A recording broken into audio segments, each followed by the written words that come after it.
good side, which I think is the green side, and the bad side, which is the fossil fuel side. But I like to think that we need to be a bit more understanding, a bit more diplomatic. We hadn't discovered renewables decades ago. It was just fossil fuels, it was just gas and oil, and that was how the world progressed. That was just a revolution.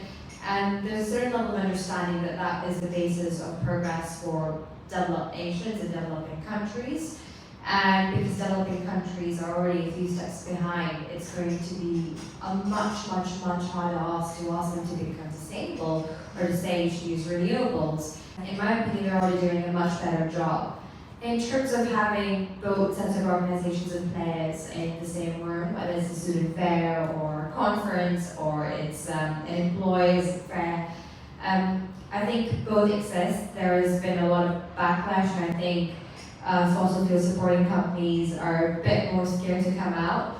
And I think there's a certain segment of them that should be scared and nervous because they have absolutely no sense of responsibility and they refuse to acknowledge the crisis that we're facing.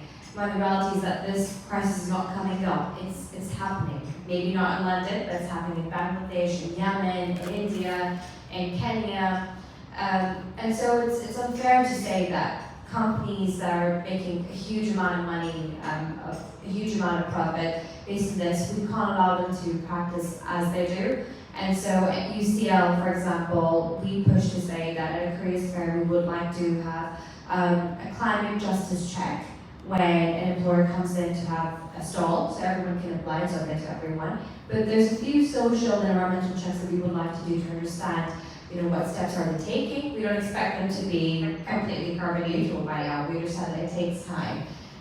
Of course, there's companies that I don't want to name that clearly would not qualify for that criteria. More and more employers are resigning from those companies. So there's a certain sense of possibility, but at the same time, I think when I talk about diplomacy, that's what got the Climate Action Society some success.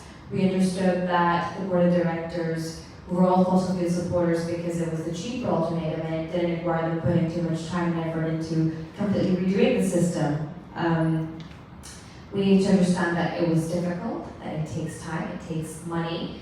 And so it was only then that we were able to have a conversation with them face-to-face at the same table. Before I came in 2017, there was a group called Fossil Free UCL. Fossil Free usually exists at every institution that I know of. And their main goal is to force them to just divest from fossil fuels. And they're really passive aggressive, they're at the forefront. They even locked the Chancellor in his office at one point to force him to sign an agreement that said they would divest from fossil fuels. But it didn't work. The 7 years didn't work, and the reason was because there was a failure to understand that it is hard, it's difficult, and there's a journey. And you know what? We, the students, will help you. We'll help fundraise for some climate scientists, or we'll help get the work published.